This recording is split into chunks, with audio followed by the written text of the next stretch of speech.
Say goodbye to rock and roll. Baby said it made me. Welcome to Storytime at the Rubus, everyone. It's a podcast about Bonnaroo. You know that already if you're listening to us. It's Daniel here, and we're starting out a little differently this week. Charlotte will be joining us in a few moments. But for right now, I've got a couple of guys on that I think many of you will recognize. Why don't you introduce yourselves? Sure, my name's Andrew. I am excited to be on this panel again, and have a lot of thoughts with how Bonnaroo this year went and how it looks to be shaping up for next year. So, and I'm Matty Chap. A lot of you probably recognize my voice. Been on a few times before. Happy to be back. Andrew and I have run or plan organize and work for the Wednesday party. I lead the Squeak Squad, and we're both pretty involved in Bonnaroo, and always happy to talk about it with our friends. So, guys, we're going to kind of recap everything that happened for the Wednesday party this year. I want to talk a little bit about like all the planning and work that went into it, and of course, how everything went off. I want to make sure that we give props to all of our artists that played. But first off, I just kind of want to reset. How are you doing? Like, it's been almost 2 months now since the cancellation. We've had all of these polls and pieces of news come through. How are you feeling about everything? I'm still waiting on the 17th survey to come through. I'm just not satisfied with the number of surveys that have come out. So, well, there's nothing about the surveys to see. They're going to survey if you've been surveyed enough or you feel confident about it. So, right, that's yeah. eBay now. Yeah, no, I mean it's better to have too many surveys than too few. I'm glad they had a second census come out. So. I also feel like a lot of what they've announced, I know not everybody's happy about it, but it feels like they listened to the surveys. They actually read them, and they took a lot of that stuff to heart.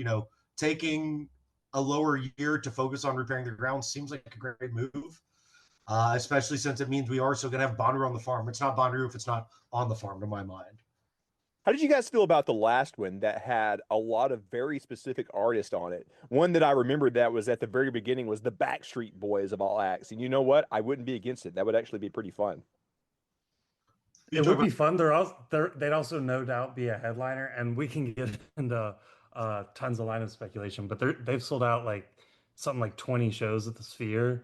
So yeah, they're 50 bands in the world right now in terms of power. So they'd be quite expensive.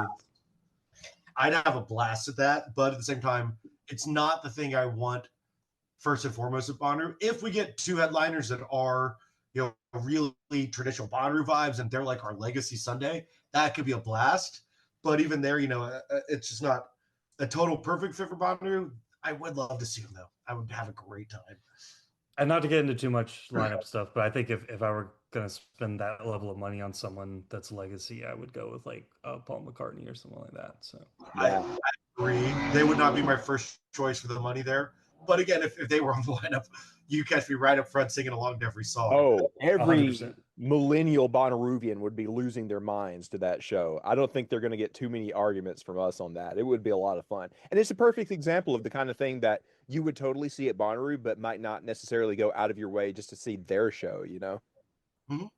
I think that's there was a type of Bonnaroo. There was an agents versus assistants podcast with Brad Parker on it, and I think he said, by the way, agents versus assistants is like an Instagram industry account. I'm sure they do stuff off of Instagram too. That's how I know them. But Brad had a podcast with the guy who runs it, and I think brought up NSYNC, not Backstreet Boys, and they had quite a little diatribe about. I shouldn't say diatribe, but a little discussion about how cool it would be to bring kind of those 90s era pop bands back. I don't know. Between the choice of the two, I think I would go with Backstreet Boys after that disappointing performance we saw from Timberlake at that European festival last week. Sure, yeah. I mean, NSYNC would be a more impressive booking, but I probably would as well. So. I prefer the Spice Girls over both of them, but maybe that's just me. Oh, snap. That would be awesome. You would have to bring your Dragon Con outfit. Oh, I would dress as a Dune Spice Girl. Don't you worry. Right here in my Union Jack dress, the biggest, baldest ginger spice you can imagine. I think we're going to get to some more speculation for next year here in a little bit. One thing I do want to talk about that is kind of relative to some of the surveys that have gone out in the past month or so is kind of the state of things in Outeroo. So we're going to talk a little bit about some of the fan organized stuff, which honestly has become somewhat Bonnaroo supported in the past couple of years. There's a lot of stuff that Bonnaroo kind of contracts and brings in. You know, House of Yes is like the perfect example. There's been Walter Productions in past years that did Calliope and Big Red and stuff like that. Hopefully, they can bring that back. There's been a lot of discussion of that this past week. But it seems as if, you know, there's going to be some changes in Outeroo this year. We're going to have a smaller camping footprint, which may potentially leave more room for like activities. You know, cue the joke from Step Brothers here, of course. And I feel like you guys are the leading people to talk with about this sort of thing. Like, how do you think Outeroo is going to look next year with a lot of like fan activations? God, so if I could take part of that, I do think it's a good idea to have a second smaller EDM stage in Cinnaru. And my concern is not moving the infrastructure from Where in the Woods to Cinnaru, is that they're not really replacing that with anything. Obviously, you're still gonna have the House of Yes. You're still gonna have, um, you know, the Grove and some other things. And if they want to decentralize it more to have like small little pop-ups at each plaza, maybe that makes more sense rather than kind of like clustering it in Where in the Woods and then like secondarily group and House of Yes. Um, but I mean, strategically, it makes sense for them to spend less if the community is willing to kind of provide programming to some degree. But at the same time, it does concern me that there isn't kind of a flagship Outeroo experience that they're uh, kind of gearing up towards, if that makes sense. So, Yeah, but I do think there's still room for that, Andrew. Um, if they were to take something like the Who Stage, or if you guys remember, was it 2019 pre-pandemic? They had the boots, the country stage that was out there in group, that big stage. If we had something Galactic Giddy Up. Galactic Giddy Up stage, yeah, there's a big stage too. If there were something like that as a secondary counter programming effort that was both coordinated by Bonnaroo and had some community moments as well, the potential there is really massive. So did you guys the ever other go side to of that the coin, if I can interject, is they've tried to bring up and just tease like the idea of like sponsored stages before, which I think inside Cinnaru is like 100% off limits. Mhm. I still can't really like advocate for them in Outeroo, but if you have a gun to my head, there was a Toyota Music Den out there one year. There was a Cracker Barrel stage one year. I Yeah. do think if that's their way of funding the campgrounds more, I have that a problem with it. Cracker Barrel was I would not have a problem with it. Yeah. free trinkets, and I think I had some free food a couple mornings. I got to see a couple good artists up there. So long as it's not, if it's still an experience that is about the music and about the community in some way, I don't care what names on the side of the stage, honestly. So long as they're not taking the what and the which, this, that, and the other names, those are Bonnaroo. But out there in the campgrounds, call whatever the hell you want, to my mind, so long as I get to have a good time. So did you I think guys I ever kind get of the agree with chance to did you guys ever get the chance to go over to the new Who stage that was over next to that barn? I was actually I really did, impressed yeah. with the setup. I feel like that stage and that setup could potentially be shared. You have it as the Who stage at sometimes, or maybe as a stage for stuff like what you guys put together at others. I don't know. I'm just kind of spitballing here, but how would you feel about that? I would rather it be a Bonnaroo program thing whenever there is Cinema music going on. I don't think it's really fair to ask campers to ever try and actively counter program against primary Bonnaroo programming, because they have a budget that we don't. You know, the everything we did for the Wednesday party, minus some support from Bonnaroo in terms of wristbands and some help from other campers, was completely funded out of pocket and through the generous donations and help and uh, purchasing from our friends and the community itself. I went a good bit out of my own wallet to make sure it all happened. I had a blast. If they wanted me to help with a stage like that, and then they also said, I want you to do it, but also at the same time that we're playing a band you may want to see on the what stage, that would suck for me. I would not be willing to be part of that. However, something like Wednesday, the day before the Thursday kicks off, that's a fantastic time. If they want to let community people, the girls that ran the Bonnaroo show on Tuesday night in group did an outstanding job. Their show is great. They booked some incredible artists. They want to find community groups like that, or like what we do, and collaborate on a stage that has a better stage presence than us. I think we did a pretty good job bringing in our own sound system and having it all set up and run that day with our own stage and risers and our own lights, but if they want to support that in a way where they have a stage, that's a really awesome idea. I think there's a lot of potential there, but there's also probably some hurdles to the operations. I can't imagine what goes into what are the legal, or insurance things that go into letting somebody else use your stage. Yeah, there's just so much. There's so many barriers to us being able to just kind of create like some community oriented programming effort that isn't just a Rubus thing or Squeak Squad thing, and taking over the Who stage for a day. Like I can't imagine a way that's frankly realistic. Our stage, I had to ask every artist to just agree that if they got and sign something, if they got injured, we weren't going to get in trouble. The bus seat right by us, they had to have people sign A waiver, just to get up on top of that bus. And I was trying to work collaboratively with them. We can get into that later, but I was still being asked to sign a waiver despite being one of the people running shows there, also counter programmed with them. There's a lot that goes into that. I would worry about Bonnaroo trying to let other people use the stage like that. Just I don't know what red tape would be to make that happen. But I mean, we've got the time now. We are 10 months out. If that discussion is something that could start happening with community groups, hell yeah, I'd be all about it. We could get people to sign a waiver to play on a stage like that.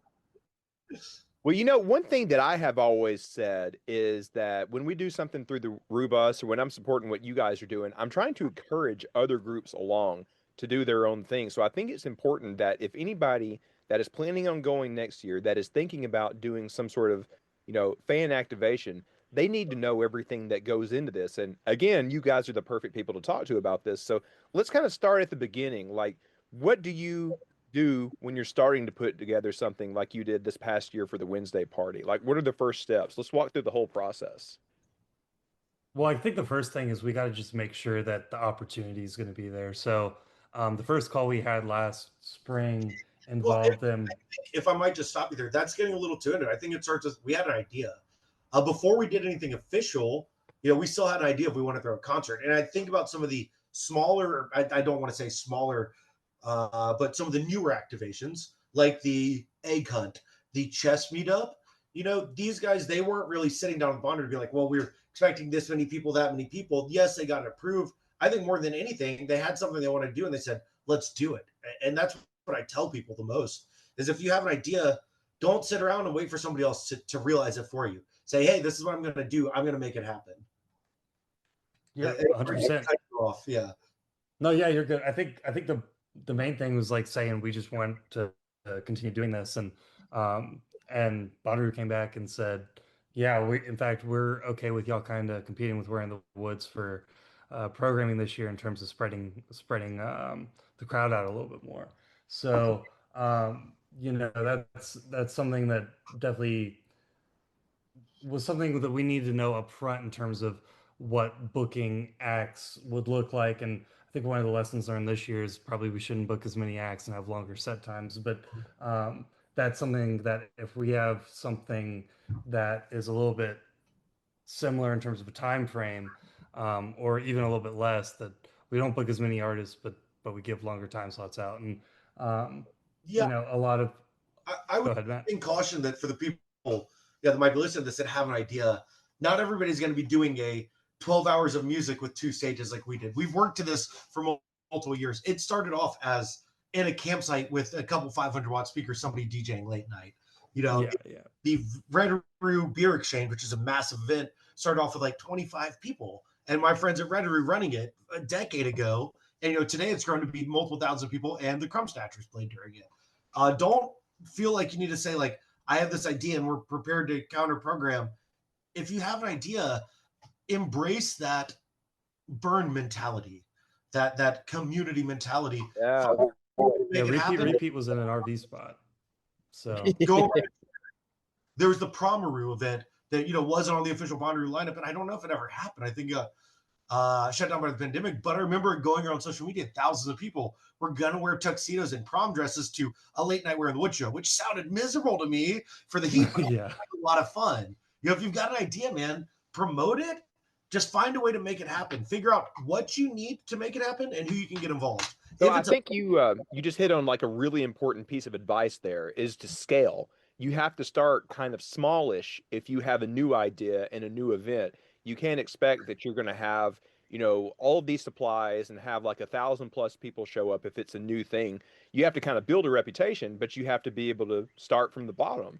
So, with the Wednesday thing, like you just mentioned, Andrew, like I think the genesis of it was back in the day when Repeat played in one RV slot, and it's kind of grown a little bit. And I'll pass the baton to you guys.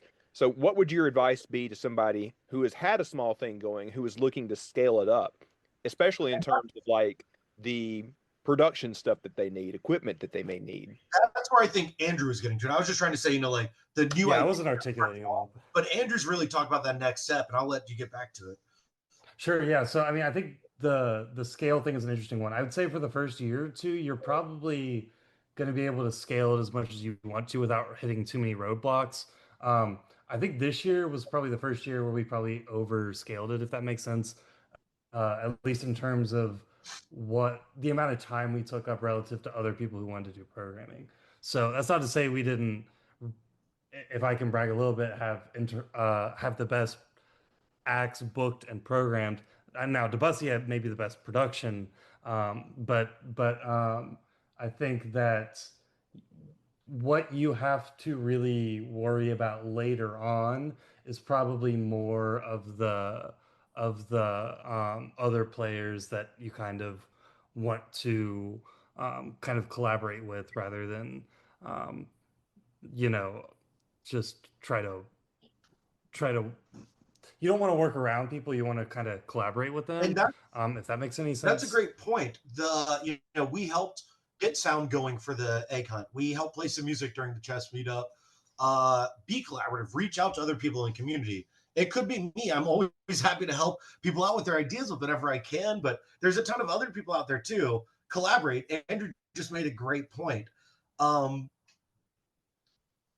It takes a village to do any of these events, especially as you start to try and scale them up beyond the 50 people in your campground. If you want to get a few hundred people, it's effort and coordination and planning that goes into it. And if you've never done it before, ask your neighbors, ask your friends, ask other people in the Bonnaroo community. That's the best thing about Bonnaroo is the community, are the people. And I've never found people out there not be willing to help. Yeah. One thing I would say is that you have to have a bit of a good pitch. So when you go to places like the various Discords or Reddit or something like that, you can't just give it like a 2-line thing and expect people to like jump on the train of the idea that you want to do. You have to get people excited about it and get people on board. So if you have an idea for something new that nobody else has thought of, that's never been done in Outeroo, you got to be able to get people convinced, be a little charming, sell the idea to them. That way you're going to get more people to be like, hey, that's awesome. I want to bring this thing. I know this guy that can do this thing. I know this girl that has done this before. There's a lot of people that's going to be able to help you more if they know what you're doing and are also enthusiastic about it. Also, when you come with a pitch, this is something that I've ran into, and I think, Andrew, you probably had some people bring it up to you. People are like, I have this great idea, and they'd give you maybe even a good idea, 2-3 sentences. And the first question I have is like, how do we make that happen? They'd be like, well, I don't know. Come with at least some idea, or be prepared to ask the questions necessary to figure it out. Don't just be like, here's my idea, and then be like, all right, well, somebody else should make it happen for me. We're all doing a lot on our end already. Be prepared to do the work necessary. Because you're right, Daniel. People should be coming in with their pitch. Be prepared to be charming about it, present it, put it the best foot forward, but also be prepared to say, here's the work I think needs to get done. Because other people are going to be much more willing to help you when they see that you're willing to work. Yeah, and I'll even say, like, obviously this next year, there's not as many days to Bonnaroo because they're opening on Wednesday. But, Bonnaroo was on Tuesday. We were on Wednesday. Debussy had some programming after this, but Debussy also was going to have some secret programming. I won't say which day of the week it is or with what artist that was on the official schedule, but it's gonna be a little more constrained this year. And on the collaborative side of that, I would love to get like a Slack or a Discord or something of just anyone who has an idea to make just one kind of main event, if that makes sense, and not really make it like a Rubus or Squeak Squad thing, but just anyone who has an artist they want to pitch in, or maybe even have sound or lights you want to contribute, and really make this thing collaborative without it being something insane that Maddie and I just end up working part-time on, if that makes So sense. I So think what Andrew is saying is he wants everybody to pitch in and book Tame Impala sound system out in the camps. if you have $1 million, let me know. Yeah. So we've got to get an angel investor for this whole thing. No, I don't think we need an angel investor, but I think there's a lot of power in community. We can make some great stuff happen. Your idea of having a Discord channel for community events is a brilliant idea, honestly, Andrew. And I don't know why we haven't talked about doing that before, with as much as we sit around drinking beer at our favorite dive bar talking about this shit. Yeah, no, I just think like it would be awesome if like not everyone's going to be able to do the amount of programming if it continues at this pace that they want to do, unless it spreads out into other plazas, which I don't see as being as likely. So I think everyone should just take the best pieces of what they want to do and we put them all together into one event that everyone can kind of say they were involved in, and it'll look even cooler than what the two of us have been able to And while we're pull talking off. about collaborating, it's a great time to shout out from last year to this year, our production value went up a lot. One, we hired a really great outside sound team, but also we reached out to people in the community and we asked for help. And some of our now good friends, Andrew out of New York, Ready, Dad. Mike, yeah, these guys showed up in a huge way, helped out in a huge way. Nick helped in a huge way. Lunchbox Nick, yeah. Yeah, like Lunchbox Nick. These guys all showed up and really threw down to help make this better than ever before.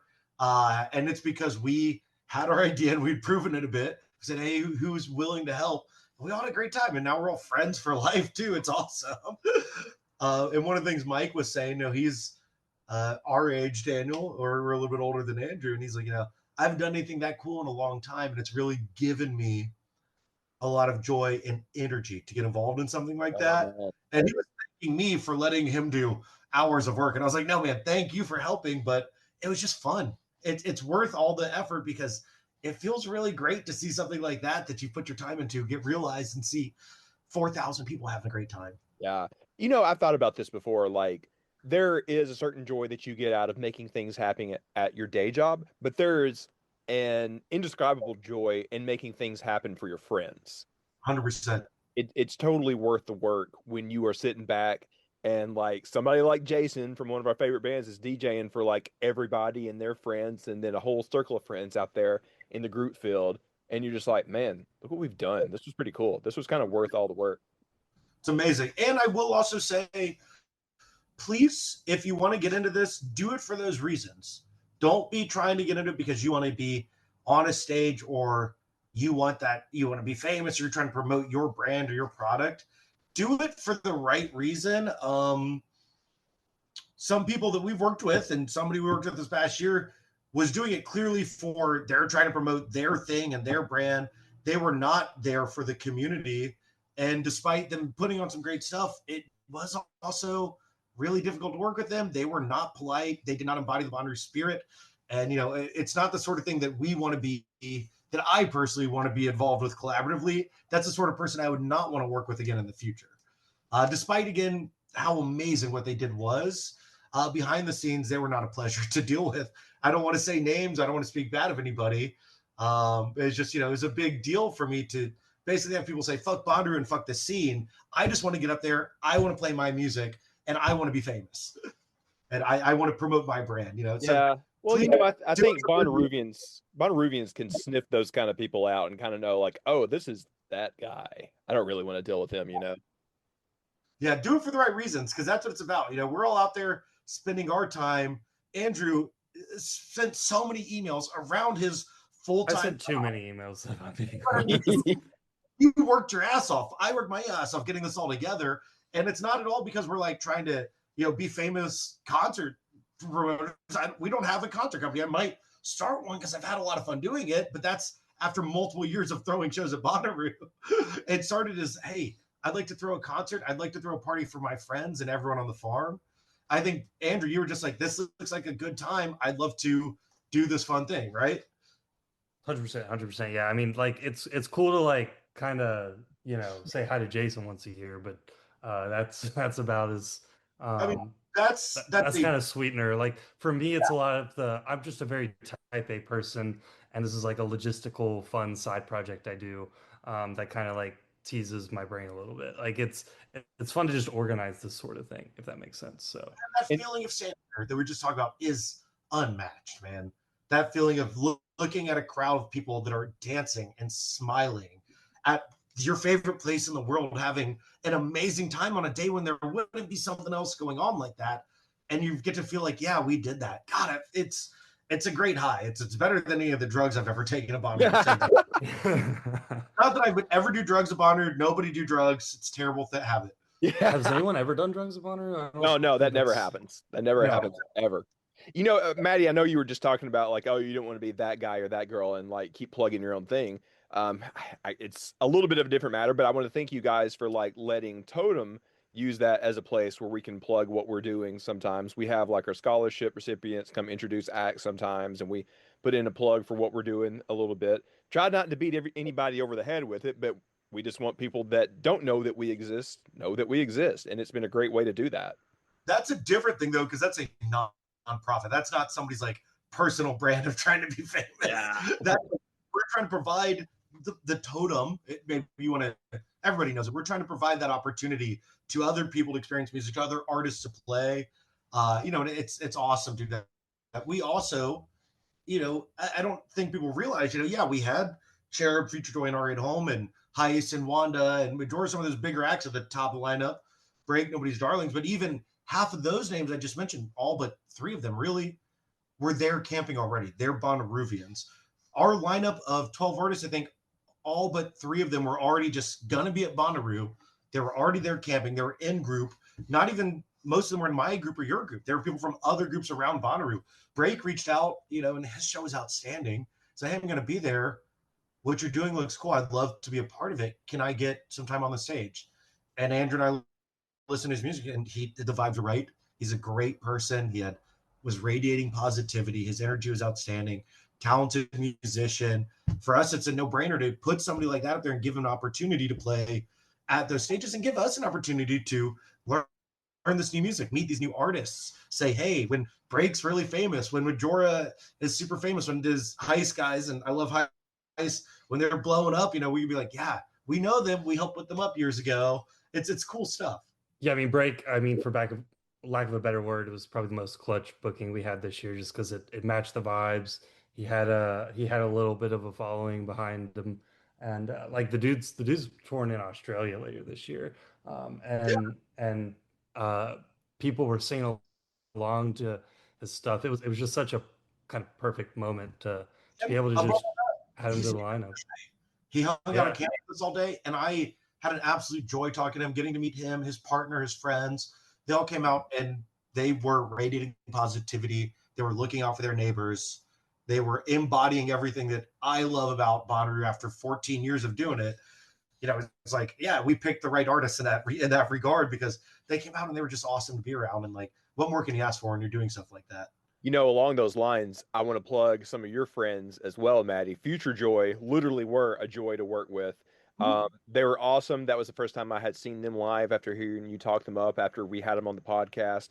They were so sweet to Lacey. They included her and hung out with her a little bit. And we got to put in a plug for them. If you are going to Halloween, please go with us to go see them. It's going to be so fun. We're going to get a big crew.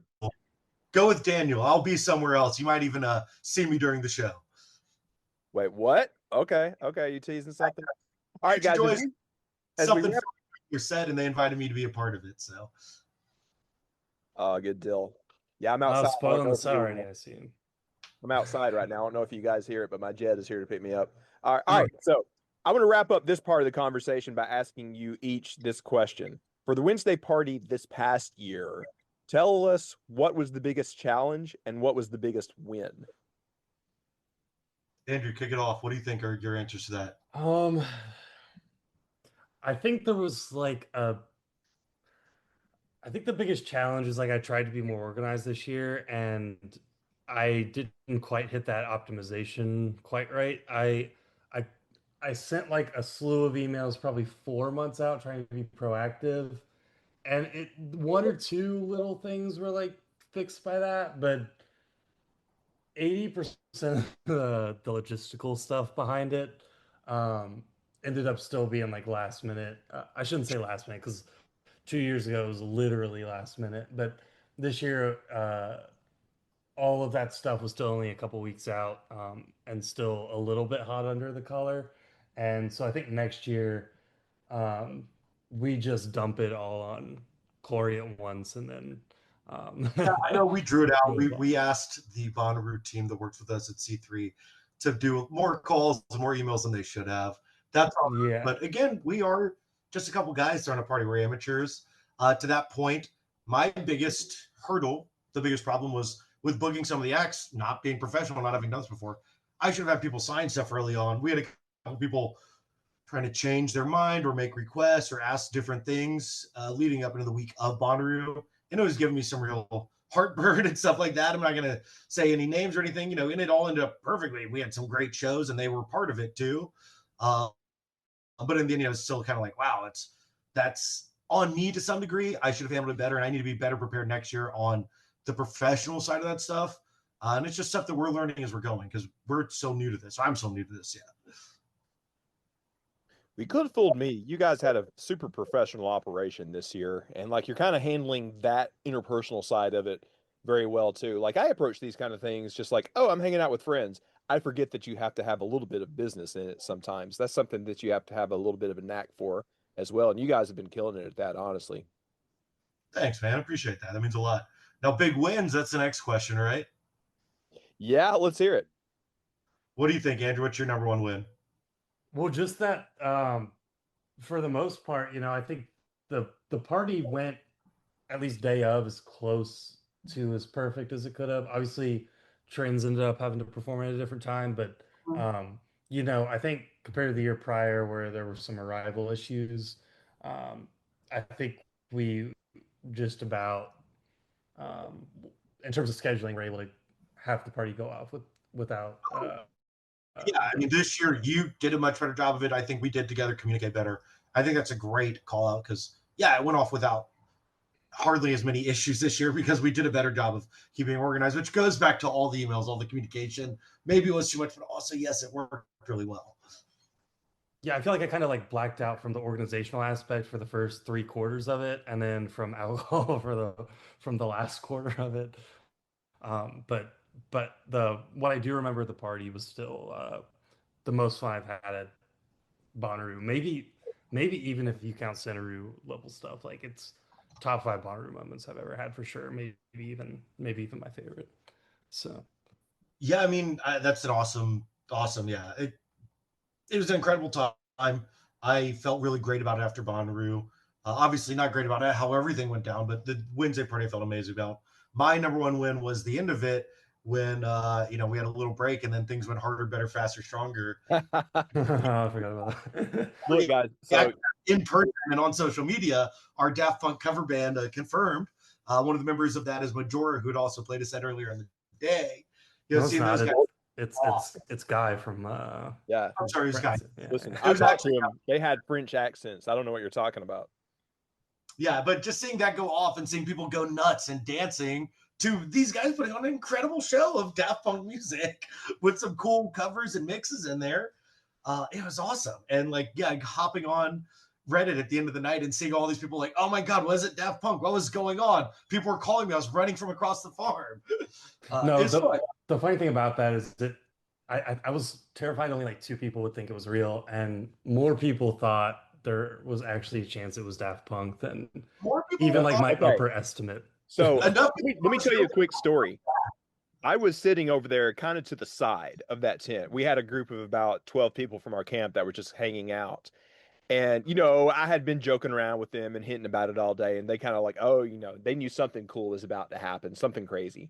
And, I was about 50 feet away from the stage. We're just chilling. We didn't know that the 2 robots had walked up on stage. And I just hear this wave of realization go throughout the crowd. It's like John Cena walked out and people didn't think he was going to be there because we hit the fog machine. We turn the lasers on. It went nuts. You just hear everybody like collectively like, "Oh no way!" It was billed as confirmed. Obviously, we don't want to troll people. We want to have a little fun with the classic Bonnaroo joke of Daft Punk is confirmed. Daft Punk confirmed anytime there's a lineup rumor. I felt a little bad when I saw people like I was crying, think it was really Daft Punk. I'm like, I didn't want to troll anybody that hard. I felt a little bad, but also, did you have a great time? Did you feel like you saw Daft Punk and had an amazing time? Did you have a story to tell? Hell yeah. I had a blast. It was amazing. That was a perfect way to top that off, man. Like, that was such a fun night. And that really got people buzzing the next day. You got to try to top that next year if you can. Oh, we've already got plans. Oh, snap. All right. Well, guys, thank you for giving us some insight on that. We're going to take a bit of a break, and we're going to come back, and I think we're just going to talk a little bit about rumor season. We've got the man that helps put together the rumor and confirmation thread on Reddit. So we're going to hear his first thoughts about what 26 might look like right after we come back from the break with me and Charlotte.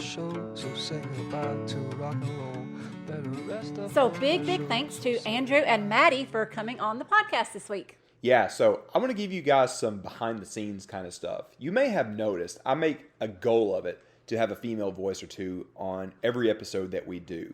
I don't want it to be like a sausage party around here.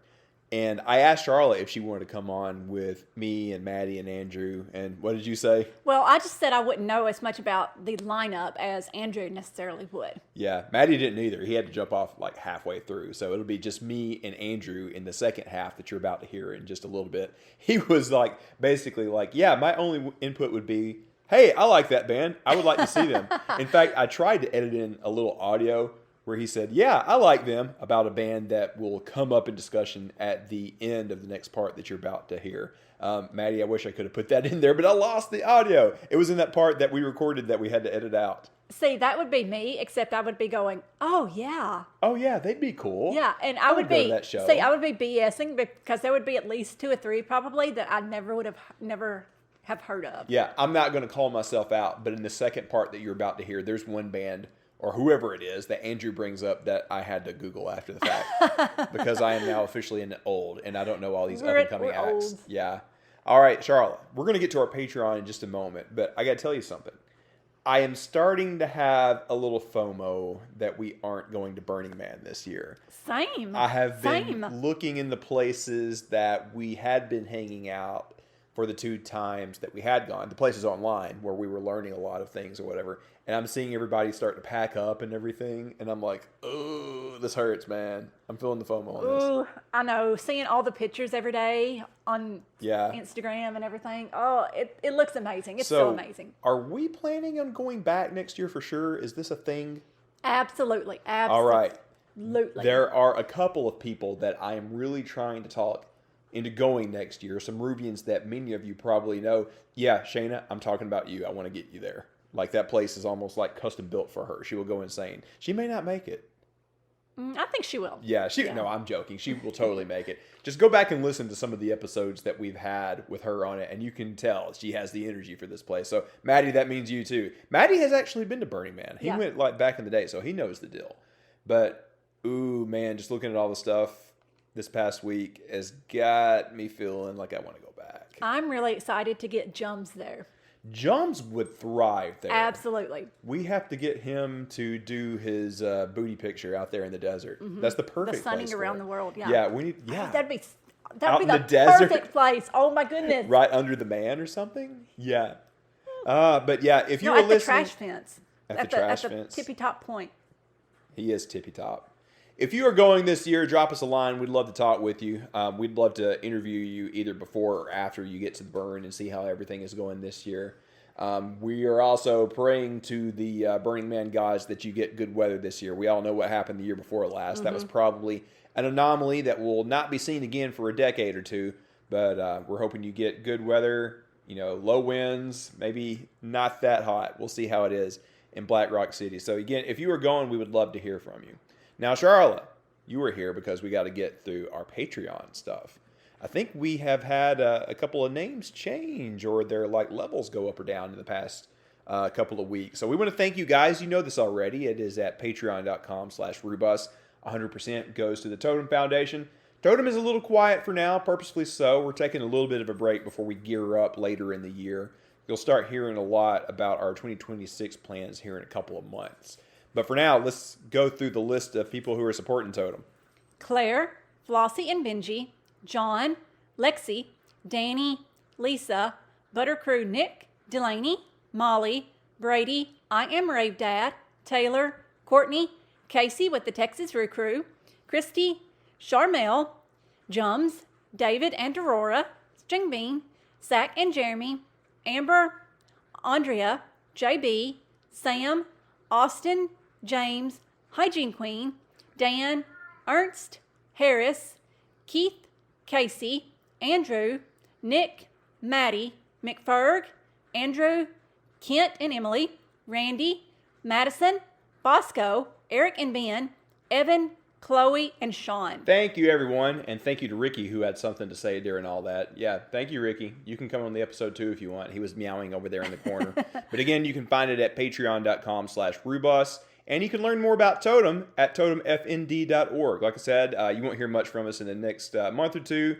We're kind of taking a break because we did a lot in the first half of the year, so we're making sure that our board and everybody has a little break and everything. But you will be hearing more soon. We already have been thinking a little bit about what we want to do in 2026, so more to come on that. Charlotte, I have one last thing I want to talk about before we go back to the second half of this. This is a little bit of a pick, I suppose, but we just watched the first 3 episodes of the new King of the Hill. Oh, my goodness. What did you think? It is fantastic. It's so good. You know, a lot of these reboots come back after years, and it's kind of missing what made it special, that little indescribable thing that makes a TV show so good. King of the Hill did not miss a step. It's like it just came right back. Let me back up. I don't think I've watched enough yet to really give it a full review. We've only watched 3 episodes so far. Yeah. Yeah, you're right. I'm not quite there myself. There are a couple of things that are different. Like some of the voices are different because like some people have passed away or they needed to get new actors or whatever. But I'm willing to forgive it. It still has the same voice and the same vibe. I'm really loving it so far. I don't think I've watched enough to give it a full review. Okay. Do you have another pick? No, really, I was just talking about that. Why, do you have one? Yes. Can we talk about the new Tyler Childers album? Oh, I only listened to a little bit of it, so you tell me what you think. Well, I've listened to the entire thing, like all the way through multiple times. Well, let's hear it. I'm obsessed with it. Really? I can't stop listening to it. Somebody told me that they felt like it was a little overproduced. Did you have that vibe out of it? So I thought that a little bit at first, but no, it's not. Okay. No. I'm going to give it a listen in the car on the way to and from You will work have tomorrow. to. You will definitely have to. I listened to like 2 or 3 songs just to get kind of a feeling of it. But yeah, I'll listen to the whole thing. The more that I like read about it, I'm truly obsessed with it. Okay. All right. Well, I got to dig in. He seems like a possible choice for next year, you know?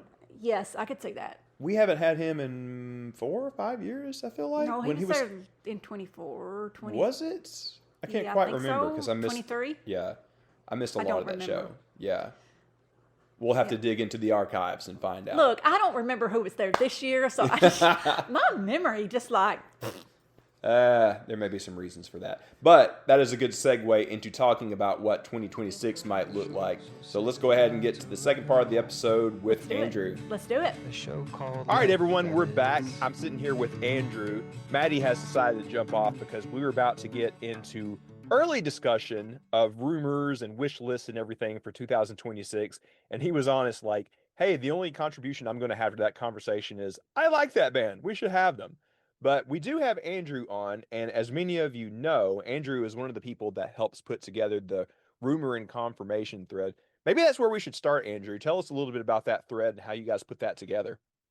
Yes, I mean, it's not up this year yet. Obviously, it was started by Reamer. I think that's how you say his name.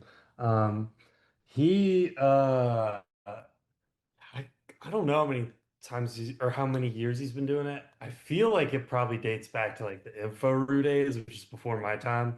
But he's been doing it on Reddit for probably 7 years now, I want to say, which is a long time. Maybe it's not quite that long, but at least since COVID. And we broke it out into a few more categories last year. So the first thing we've started on this year, and obviously, again, the thread's not up yet, is just the acts that are already out of contention for next year. So Metallica and a couple other metal acts are already in Europe this time next year, or this time next year during Bonnaroo next year. So that's kind of what we've started to work on. And then the kind of first two tiers above plausible, which plausible just means they're not actively conflicting or for some reason otherwise unlikely.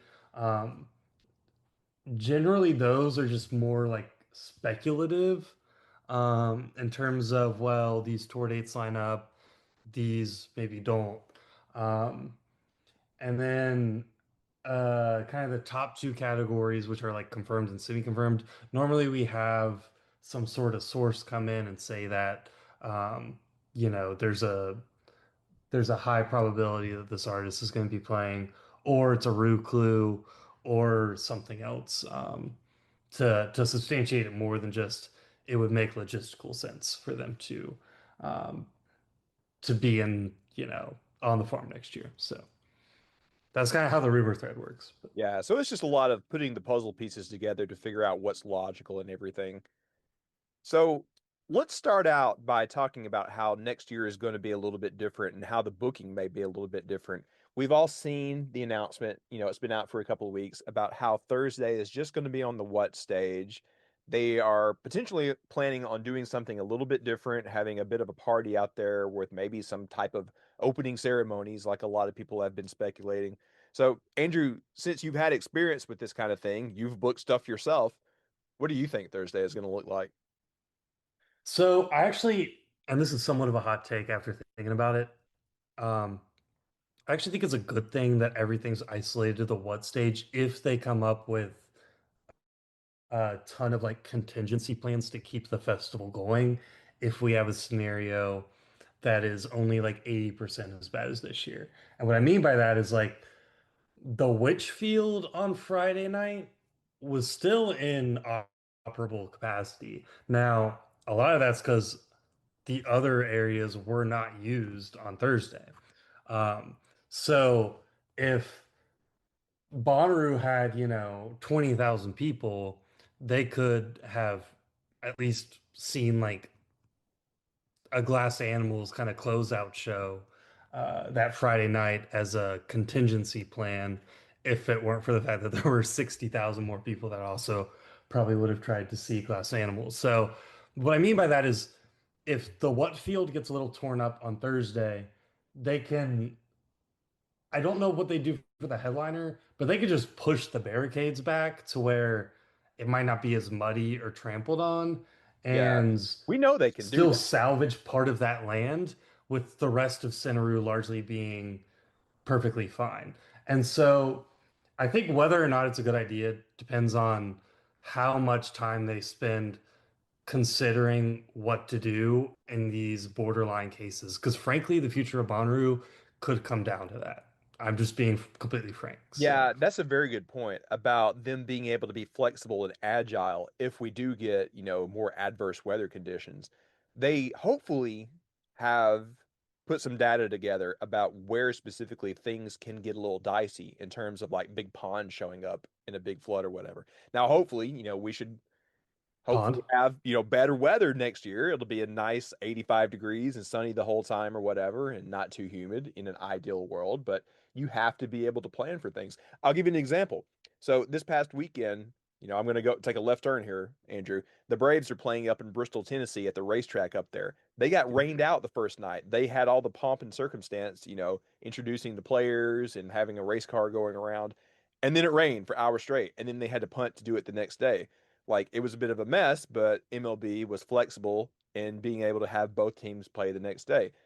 There's a bit of a metaphor with that as to how you have to make changes on the fly if we do get unplanned and adverse weather at Bonnaroo. We now know from last year it's not out of the question that it could happen. They thought it was going to be fine for the week coming up, or else they wouldn't have let us go there in the first place. So you're right. They do have to have plan B and maybe even plan C if something were to come up after we were already there. Yeah, and I mean it part of it's also just like writing into some of these headliner contracts, like would you be open to playing like a lower production set on the which stage if the field is in better condition than the what stage? Now maybe that's a completely insane thought as someone who's not in the industry. But if Bonnaroo is on the line for 2027, if something like what happened this year happens again, then I think it's something you have to consider, right? Like it it makes sense to kind of isolate people into one area that might get overrun if it means 80% of the other acts can still play at least for another couple days. Say torrential downpour comes on Saturday rather than Friday this year. Well, let's So talk a little bit about like what acts, like what specific level of acts might be playing at this Thursday thing. Like, are you personally expecting kind of like medium font bands with like one big headliner, or what are you thinking? it's really hard to say because like if I were designing this, and I don't think they've even really finished designing kind of what they want it to look like, I would make a bigger mix booth area with like an elevated DJ platform above it and put a DJ in because there's like a little light tower that they use. I think press also is allowed up there sometimes. I would like expand that to make it like a DJ booth for changeovers, and then every other genre I would put on the what stage if that makes That's a sense. really good idea. So you're thinking like a bigger version of what Fred used the year before last. Like me and you, Yeah, JB got to be right under that little platform. That was fun. He went out there for about 10 or 15 minutes. You're thinking if you had a platform, you could have kind of an in the round situation for like a single DJ to play while a band is changing out on the actual what stage. yeah, and this kind of is where I'll kind of start to pivot into actual like lineup stuff. But um, electronic music is the genre that's really popping off right now. Like all the frat bros that used to be into rap are starting to move more towards EDM.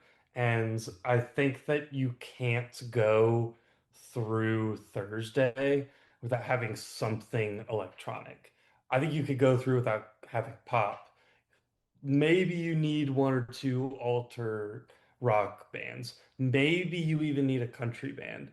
But to go all of Thursday without an EDM act would really be tough in my opinion. So I think that kind of frees you up from the constraints of who do you book on the actual what stage if you have kind of that changeover platform near the near the mix, if that makes That's sense. kind of a brilliant idea. I haven't even really considered that. That keeps the music going. It could help keep costs down. I think they need to just hire you, Andrew. That's just the only idea I've had with regard to Thursday so far. I love it. Now, But if you had any guesses, I mean, and this probably isn't based on any information, and don't put it out there if you do have information. If you have any guesses about the type of act they would book on Thursday, who do you think? so I think there's one or two directions they could go with this in terms of the headline act.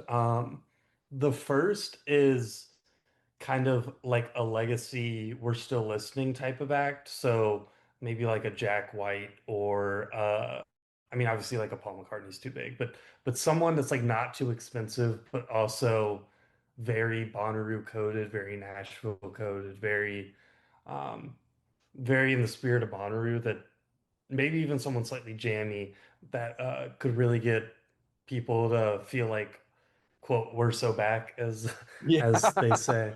Um, so that's option one. I think the option two is just for a very vibey, um, I don't want to say like inoffensive, but someone like requested, kind of like a Rufus de Soul that would would really kind of get people excited and in there, even if they don't know a ton of specific songs. It's enough of a draw to get them early, if that Yeah, makes that sense. was going to be the act that I was going to put out there as kind of an idea. And again, this isn't based on any intel or anything. I had just watched a bit of what they played at Lollapalooza, so it was on my mind. I think they would potentially be a perfect Thursday act because, like, they're not super popular. They can't be super expensive. Everybody knows, at least two of their songs at this point. They had a huge crowd at Lolla. They had a great crowd that was really into it at the Nashville show that we had a group at a couple of months ago. I think they would be a great pick for that. And it kind of bridges the gap, too. It's kind of a rock band, kind of an EDM act. It's a little bit of both. The thing with Rufus is like you say everyone knows all their songs. I don't know that that's true, frankly. The Festivus people were like going around to people being like name 3 Rufus the Soul songs, and a lot of people couldn't do it. It's just like it's they're one of those acts that's amazing live, but if you haven't seen them before, maybe you don't really quite get it. It's kind of like more of a Pretty Lights situation, if that makes sense. So I do think they're a better draw than Pretty Lights, but they're also probably not as big as Luke Combs, if that makes sense. Yeah. Lollapalooza countered them pretty hard and oversells their fest in terms of the attendance. Now they still pulled a good crowd, but um, it wasn't. They're playing smaller venues than Sabrina Carpenter. I'll put it that way. And that's not to dog on Rufus Soul. It's I want to see Rufus Soul there. I'm not trying to, piss Shane or Brooklyn off. But Oh boy. A few months ago I would have been lobbying for them to open for Tame Impala in a 2 spot. Maybe you can convince me now that they're big enough to headline Thursday, um, but I still think they're easily the overbilled headliner at Lala this year, if that makes sense. Yeah, I know what you're saying. And as far as what you were saying about like, oh, if you like Rufus Du Sol, name 3 of their songs. I don't think it's that kind of situation. I think people may not know the lyrics, they may not know the song names, but they know the sound because like so many TikToks and Instagram reels have some of their songs as like the backing music. You know what I'm saying? So like people may not know the lyrics, but they definitely know some of the sounds that come from those songs. So I still Yeah, think they go over really well. I mean, I agree with that to an extent, but it's also kind of like if we're going off of that, then someone like Pink Panthers should probably be headlining over Roost to Soul. And it's like I want to see Pink Panthers, but they're even in a Megan the Stallion spot, that's probably pushing what their actual billing should be. So Well, let's think about Friday, Saturday, and Sunday as well. Like, how do you think the booking is going to look for the majority of Bonnaroo this year? Do you think they're going to like spend a little less? Are they going to go for like cheaper but more recognizable names? Like, what's kind of the feeling you're getting right now? the vibe I'm getting is the mid card and undercard are probably going to have similar budgets, but that the headliners are going to be a little bit smaller, um, at least in terms of spend. I maybe they can work some magic and make them look just as big, but I can't see them booking. As much as I want to see a Paul McCartney or something like that, I can't quite see anyone massive next year, which is a little concerning just from like just getting people drawn back in. Like, I don't know exactly what Tame's booking rate is, but I can't imagine it's, something crazy. And if they could get that on top of like a Paul McCartney, then that's a very big we're so back kind of 1-2 punch, in my opinion. Um, my concern is, like if they manage to get Tame Impala, that's the main draw. And I do think that's enough to sustain Bonnaroo. I don't know that it's enough to get to a 2021 or 2020 Yeah. or even last year's lineup. So I'm feeling like there's 3 different main points that they have to hit with next year's lineup. Like, first of all, like Tame has to be a priority. People have been yeah, begging for them for years. It seems as if they're going to get like a good shot at having them next year. It would certainly get people back. It would get people back that maybe were on the fence after having a hard time this past year. Part 2 is I think they have to do a little bit with what they would have done in 21 and get some of the acts that people wanted to see for the canceled year prior. In 21, we would have had like a good handful of things that would have been at 20. I think they have to look at doing some things that get people back there to see what they wanted to see. I think the King Gizzard residency being one of them, that is a good example. They've got to at least put an effort into getting that. And 3, to your point, they probably have to cut a few corners and save some money this year. Um, you can't necessarily book big headliners if you are going to be cutting your capacity by like 20%. And I'm just guessing at that. We don't know. So this feels like it's going to be one of the trickier lineups they've ever had to book. But what's your feeling on that? yeah. I mean, I agree. I think the issue is like headliners. If you can get someone like Tame Impala that's high in demand, but not a $8 million booking or something, then it's an obvious thing if you can make it happen. Um, the the issue you run into is there's not a lot of those. So if you can make that happen two or three times over, then you don't really have to cut corners on the rest of the lineup. Now, something I've been seeing is like, oh, well, you want more jam and less EDM, but EDM is the cheapest to book with the highest return on investment. And that's not even like an opinion or really something that's subjective. It's just EDM right now is the genre that's popping off. And it's less difficult to book than like a Chapel Roan Falling Knife pop situation that you might get every couple of years because it's just kind of like a stock that looks like it's doing really well. You can't cut EDM if you're going to cut corners. You can keep it the same if there's a lot of pushback, but I don't think there's a lot of pushback to EDM right now. I haven't seen survey results, obviously, but now I think there's a little bit of people saying like we want more jam, we want more metal, and you can still do that, but I cannot be at the expense of EDM. And this is not someone who's some crazy EDM fan, but I will also say like Tame Impala is clearly going in a more EDM direction. If they get not to bring up Tame Impala too much, but hopefully Reset no the one's clock. taking a shot every time I say them. Yeah. But like if they get Tame, like you gotta think like what are some EDM acts that are tangential to Tame, as opposed to what are some alternative acts that are Well, tangential to Tame, again, because they're gonna have a lot more crossover in terms of appeal, I think. yeah. No, you're right. You're on the money with the EDM thing, and everybody knows that, even if they want to argue it. I mean, you can't argue with how many people were at the other field for Dom Dalla. It was insane. I have never seen the field in front of the other so crowded.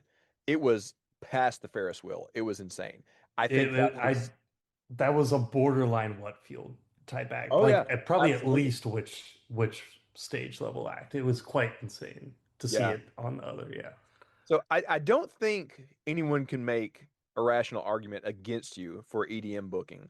The one thing that keeps coming up in my mind, and this is kind of Daniel's hot take for the episode, I guess, is saying that like, oh, jam bands don't sell tickets, or maybe metal bands don't sell tickets. They have one or two on there to throw us oldies a bone, I suppose.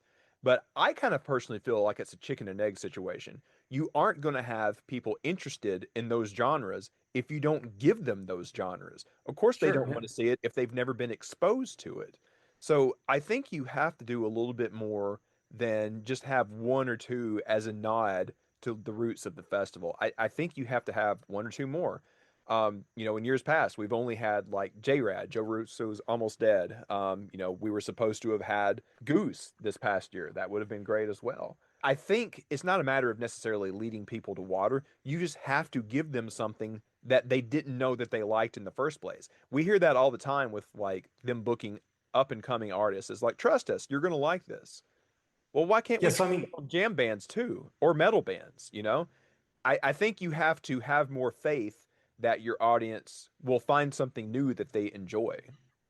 and I think the issue there is more from a ticket sales perspective. I think some of those secondary in-demand genres like metal and jam that people do want to see, but might not currently be moving as many tickets. I think you kind of have to go like hard in the paint on one of them, like choose rap or jam or metal, take 1 year, book a lot of them, and then the other two you kind of throw a bone because people aren't going to spend $400 or $500 on one jam band or one metal band if they're halfway down the card, but Yeah, they will if it's three or four or five, and that's why like on the EDM side of things, like Breakaway is really expanding like crazy right now.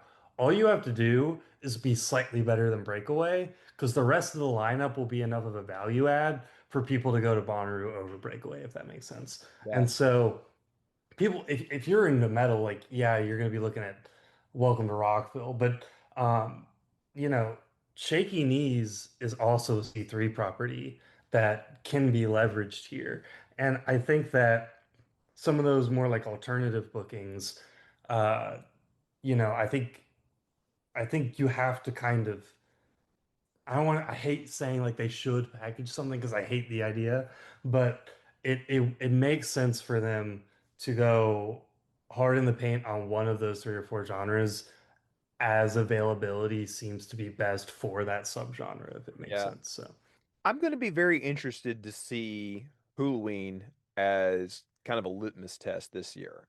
So obviously I'm biased because we're going for the first time and we're going with a bunch of friends, but I'm kind of like feeling like I'm doing a little homework there, just seeing what the crowd is looking at because it is a little bit more jammy than Electric Forest, but it still kind of has those more Wookiee vibes. I'm looking at the lineup right now. So you have a lot of EDM. Like I'm seeing like LSZ, Parcels, they're a band, but they're kind of EDM coded. Illenium, Zed's Dead, stuff like that. But then there's also a ton of jammy stuff. So like Dogs in a Pile, String Cheese, Goose, Disco Biscuits. It feels like there is still a world in which jam sells. So that's why I'm not in full agreement from a lot of these industry people that I see saying that jam doesn't sell tickets. I'm interested to see how well Halloween is going to sell, which is even more interesting because it has kind of a high ticket price given that it's still a mostly independent festival. So we'll see. So I mean, the caveat there is like there's so many jam festivals that if you're a jam band fan, you're just gonna go to one of those. And Bonnaroo did used to be that, but and I kind of hate saying this, but in the eight, I don't like shitting on Live Nation as much as the average person does, even if I'm not exactly gonna be a Live Nation supporter. But you're not gonna give up the EDM and the pop and the alternative kind of market focus that you've made on Bonnaroo in exchange for these smaller jam festivals. The same way, like I would love Bonnaroo to be like mostly a Desert Days festival type festival with some other acts tacked on. But it doesn't make sense for them to do that because you look at Desert Days, it might not even be happening anymore. Just from a demand perspective, like it those specific genre type fests are very niche. They often go under they're just very risky and low margin.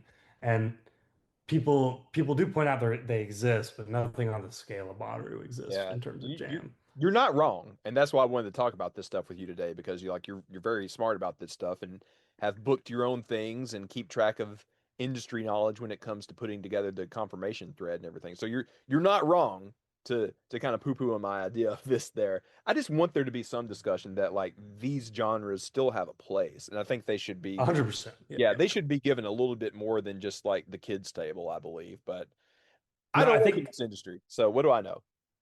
I think on a year where you can't get as many like headline acts that are, knocking people's socks off, you book a fish on one day and then load up the mid card with jam.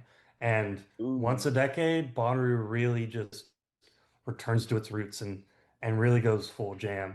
I think that's kind of the way you kind of have to approach it nowadays, though, Well, is how would you feel about Fish that? fans are going to save up their money to go see Fish, like, Well, if this is one of those things that if Maddie were here, he would have been like, hell yeah, we should have them. How would you feel about Bonnaroo potentially booking Fish next year? it seems like the market's a little bit hotter in terms of the acts people are demanding right now. Compared to like late 22 and 23, where everyone came back from COVID, toured, and then production costs were high, so no one went to tour for a minute. You know, I think that we've kind of bounced back, and the more in-demand survey acts are back on the docket now. I kind of think Fish is one of those acts that is always kind of touring though, and I'm not against the idea. It's just I think it would make sense to kind of save them for a year where you're having a little bit more trouble booking a headliner. I also don't know what other acts they're looking at in terms of headliners. I know, like, obviously they're always looking at Tame Impala, and I just know that Tame Impala is gonna um, start touring at some point in the next year. So I I just have to imagine that you would want headliners that kind of support that make people travel a little farther than whatever arena show Tame Impala might be playing.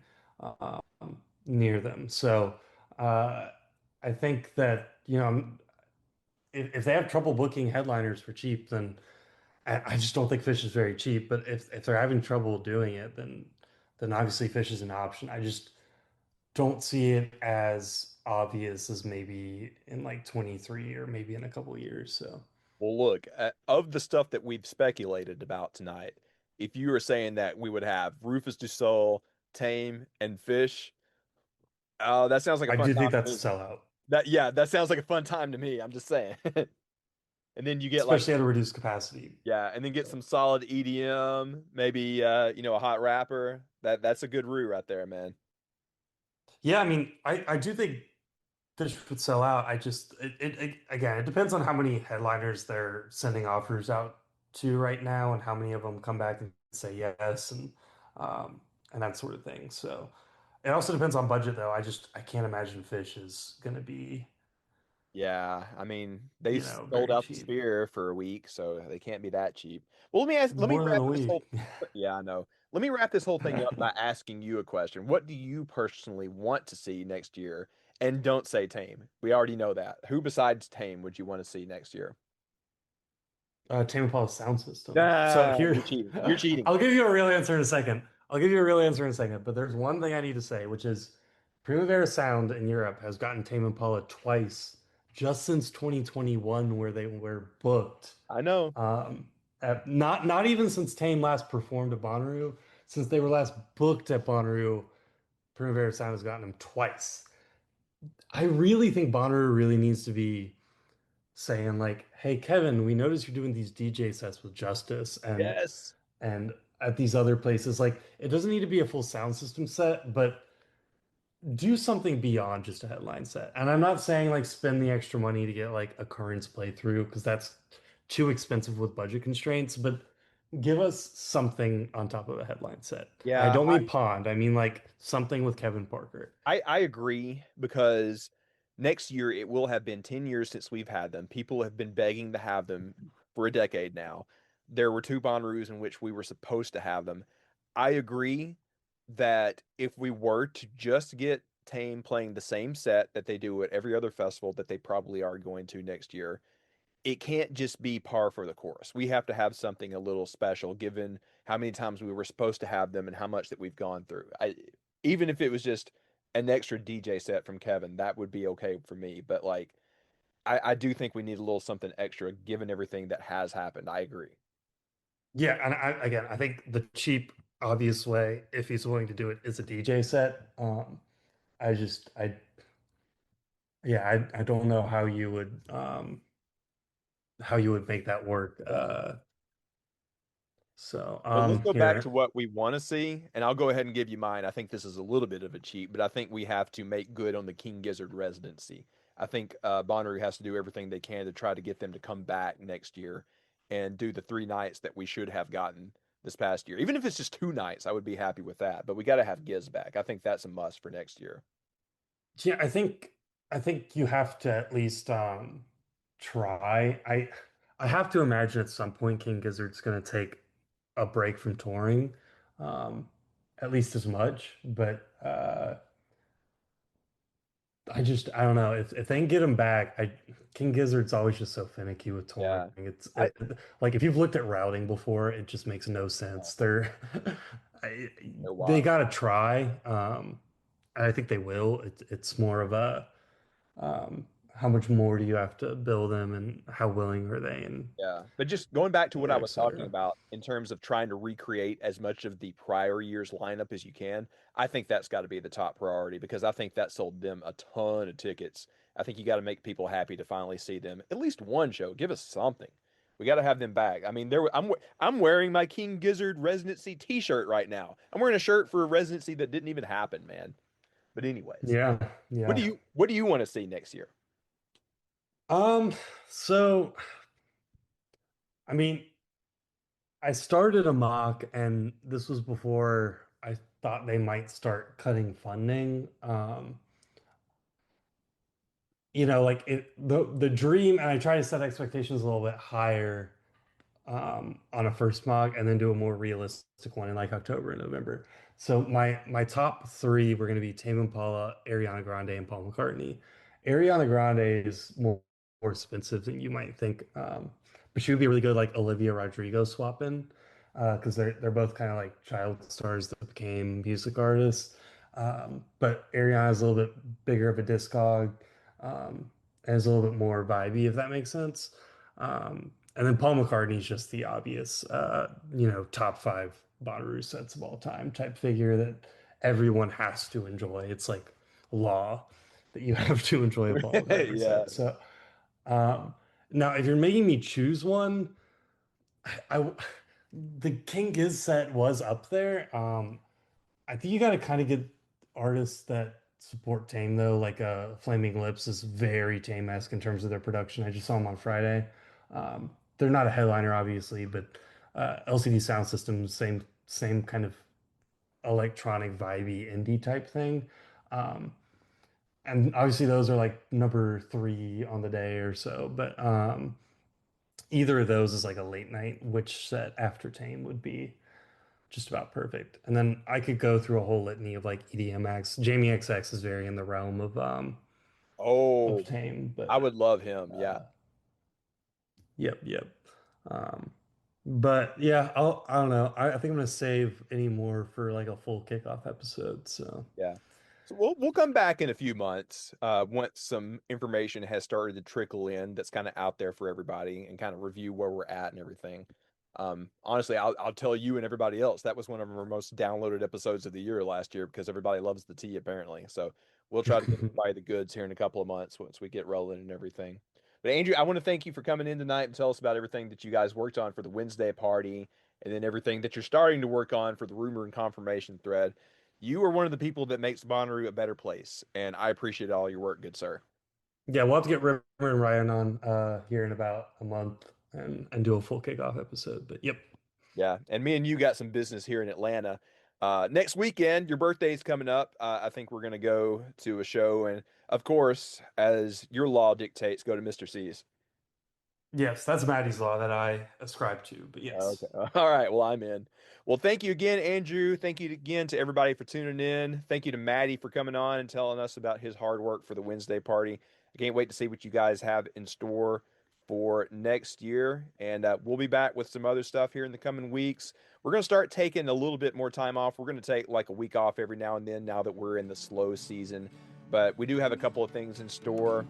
There will be news coming in before too long. So we will see everybody maybe next week, maybe the week after next. We'll see. But in the meantime, get out there and radiate positivity. We'll see you real soon. Bye.